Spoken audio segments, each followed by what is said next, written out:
Lifeline auto rickshaw को माना जाता है और यही लाइफलाइन आज 1 फरवरी से वर्दी में नजर आने वाली है। इसको लेकर बीते दिनों में क्षेत्रीय परिवहन अधिकारी ने आदेश जारी किए थे। वहीं आदेशों की पालना करते हुए आज से ऑटो चालकों ने स्काई ब्लू रंग की पैंट शर्ट और नीली डार्क ब्लू की पैंट पहनी हुई है, जिससे एक अलग पहचान ऑटो चालकों को सोलन शहर में मिल रही है। ऑटो चालकों ने वर्दी पहनकर खुशी जाहिर की। ऑटो चालक योगराज, भूपेंद्र और कमल कुमार ने कहा कि उन्हें वर्दी पहनकर एक अलग पहचान मिल रही है। सोलन शहर में कई वर्षों से ऑटो चला रहे हैं और जो भी नियम सरकार और प्रशासन के द्वारा उनके लिए बनाए जाते हैं वह उसकी पालना भी करते हैं।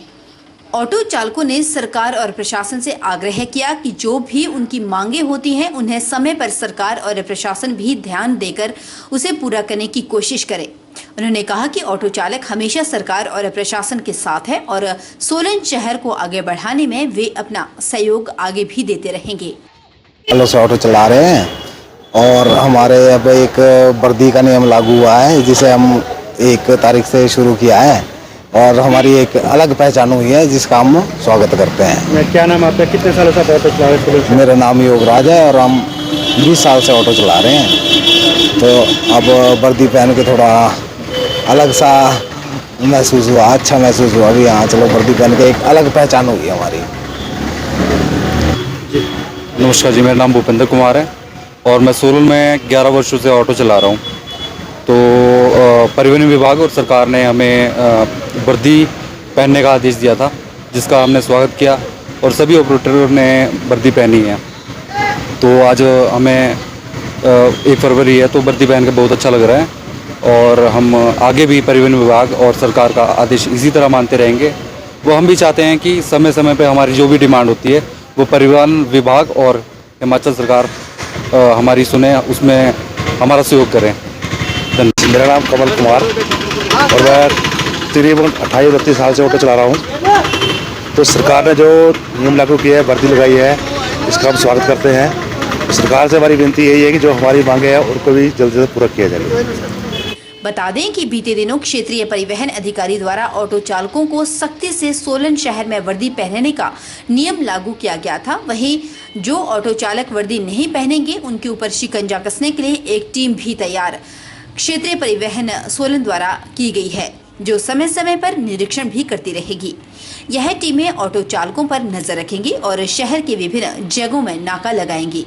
इस दौरान नियमों की अवहेलना करने वाले ऑटो चालकों के साथ सख्ती से भी निपटा जाएगा। ऐसा शहर में पहली बार होगा कि ऑटो चालकों को नेवी ब्लू वर्दी पहननी होगी, जबकि नेम प्लेट भी लगानी होगी जिसमें चालक का नाम और ऑटो नंबर लिखा होगा। जिला रेड क्रॉस सोसाइटी और आयुष विभाग द्वारा नाहन विधानसभा क्षेत्र के लोग में एक स्वास्थ्य जांच शिविर का आयोजन किया गया। यहाँ रेड क्रॉस सोसाइटी द्वारा शुरू की गई मोबाइल हेल्थ वैन के जरिए स्थानीय ग्रामीणों और स्कूली बच्चों की स्वास्थ्य की जांच की गई।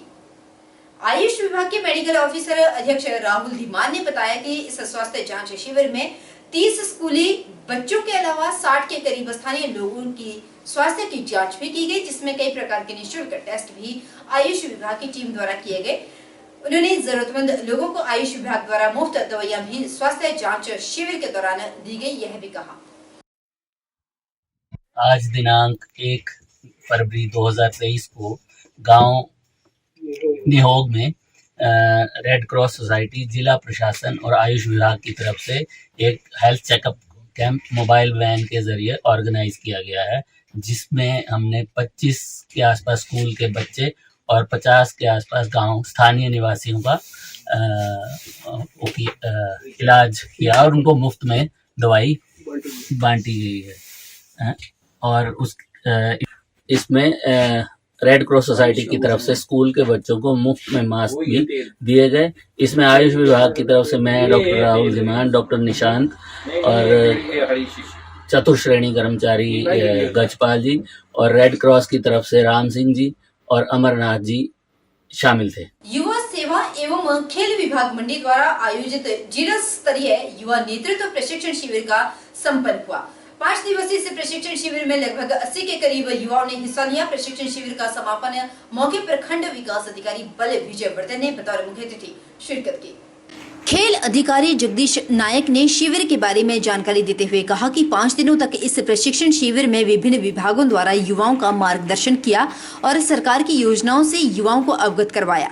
नायक ने कहा कि इस शिविर का प्रमुख उद्देश्य युवाओं में देश प्रेम की भावना के साथ युवाओं को उनके भविष्य के प्रति जागरूक करना है, ताकि युवा अपने लक्ष्य को प्राप्त कर सके। उन्होंने नशे को लेकर भी चिंता जाहिर की और युवाओं को नशे से दूर रहने की अपील की।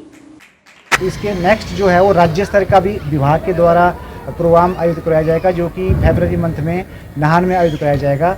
इसमें यही रहेगा कि युवा ने क्या करना है। हम चाहते हैं कि युवा एज ए वॉलंटियर काम करें अपने अपने एरिया में, चाहे वो स्वास्थ्य क्षेत्र हो, चाहे वो रोजगार क्षेत्र हो, चाहे वो कहीं कोई त्रासदी होती है। हम चाहते हैं कि हमारे युवा सबसे पहले तैयार रहें। इसी कड़ी के लिए हम चाहते हैं कि देश के युवा, हमारे जो युवा हैं वो आने वाले टाइम में देश के निर्माता बने और एक स्वच्छ, पढ़े लिखे और स्वच्छ और सुंदर भारत का निर्माण करें। बतौर मुख्य अतिथि विजय वर्धन ने युवाओं को संबोधित करते हुए कहा कि नशे से दूर रहने और खेलों के प्रति अपनी रुचि बढ़ाने का आग्रह किया।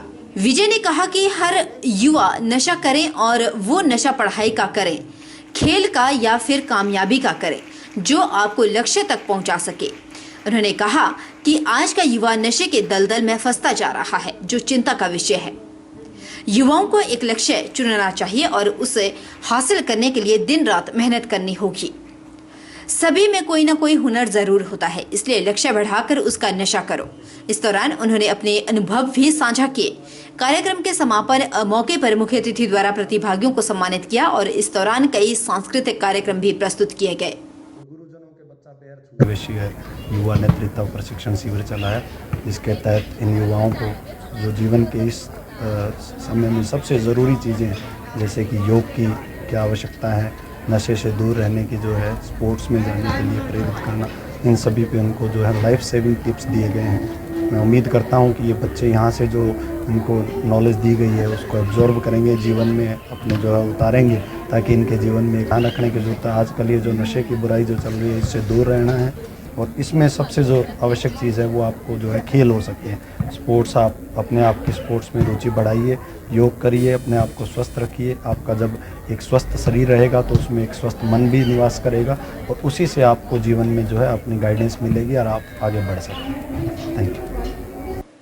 पर्यटन नगरी डलहौजी में बतौर एसडीएम अपना कार्यभार संभालने के बाद अनिल भारद्वाज ने कहा कि सरकार ने उन्हें जो जिम्मेदारी दी है उसे बखूबी निभाने का वह प्रयास करेंगे। अपना कार्यभार संभालने के बाद एसडीएम अनिल भारद्वाज ने कहा कि डलहौजी को लेकर उनकी प्राथमिकताओं में सबसे पहले डलहौजी में सरकार की ओर से जितनी भी योजनाएं चलाई जा रही है, हर व्यक्ति तक जानकारी पहुंचाना है, ताकि सरकार की योजनाओं का लाभ पंक्ति में खड़े अंतिम व्यक्ति को भी मिल सके। इसके अलावा सबसे ज्यादा ध्यान पर्यटन पर रहेगा। उन्होंने कहा कि डलहौजी एक खूबसूरत पर्यटन नगरी है, यहाँ कैसे पर्यटकों को और आकर्षित किया जा सके, इसके लिए भी प्रशासन कार्य करेगा और आने वाले समय में डलहौजी बेहतरीन पर्यटन स्थलों में से एक होगा। सबसे पहले तो प्रशासन अधिकारी के तौर पर हमारी जो सबसे बड़ी प्राथमिकता होती है वो सरकार की जो स्कीमें हैं, सरकार के जो कार्यक्रम है, उनको समाज के हर तबके तक, समाज का जो आखिरी व्यक्ति है उस तक पहुंचाना हमारी एक प्राथमिकता रहेगी, ताकि सरकार की जो सभी स्कीमें हैं उनका लाभ उनको प्राप्त हो सके। दूसरा, डलहौजी जैसे कि आप जानते हैं एक पर्यटन नगरी के रूप में फेमस है, तो यहाँ पर पर्यटन की दृष्टि से किस प्रकार हम इस पर्यटक स्थल का विकास कर सकते हैं और पर्यटकों को क्या क्या और सुविधाएं हम दे सकते हैं, उसके विषय में हमारे जो प्रयास हैं वो रहेंगे, ताकि ज़्यादा से ज़्यादा जो पर्यटक हैं यहाँ पर आएँ और उन्हें किसी प्रकार की परेशानी का सामना ना करना पड़े। आने वाला वक्त इलेक्ट्रिकल व्हीकल का है, इसे लेकर चार्जिंग स्टेशन तैयार करने को लेकर अब सरकार ने गंभीरता से कार्य करना शुरू कर लिया।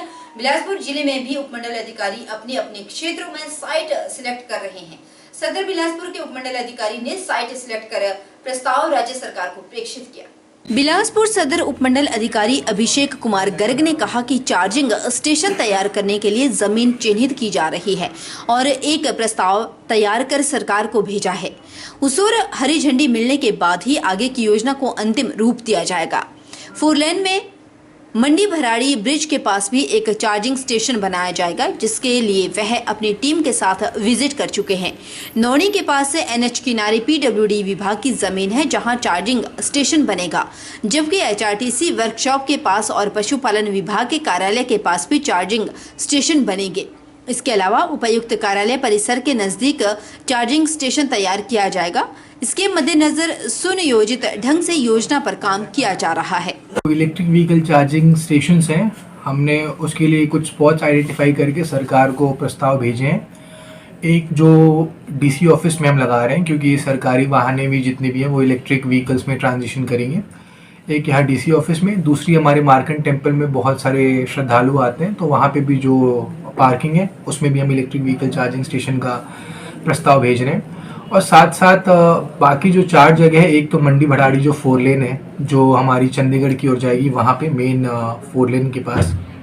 दूसरी चंगर सेक्टर में एक मेन रोड पे जो मेन हाईवे है टुवर्ड्स मंडी के लिए, वहाँ पे हम दे रहे हैं।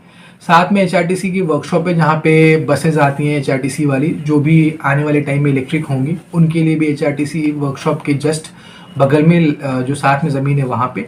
और एक नौनी में नियर टू एम्स जो है, वहाँ पे PWD की भूमि है, वो हमने चयनित की है इलेक्ट्रिक व्हीकल के लिए। तो इसका प्रपोजल भेज दिया सरकार को। ये सरकार जो है वहाँ से चीज़ें देखेंगी। और सबसे अच्छी बात है कि हमने जो प्रपोजल भेजा है उसमें कोई भी फॉरेस्ट वाली ज़मीन नहीं है, जिनकी हमें फॉरेस्ट क्लियरेंस चाहिए, तो ये सारे विभागों के नाम पे है, तो इनसे बस ट्रांसफ़र ज़मीन डायरेक्टली आसानी से हो जानी।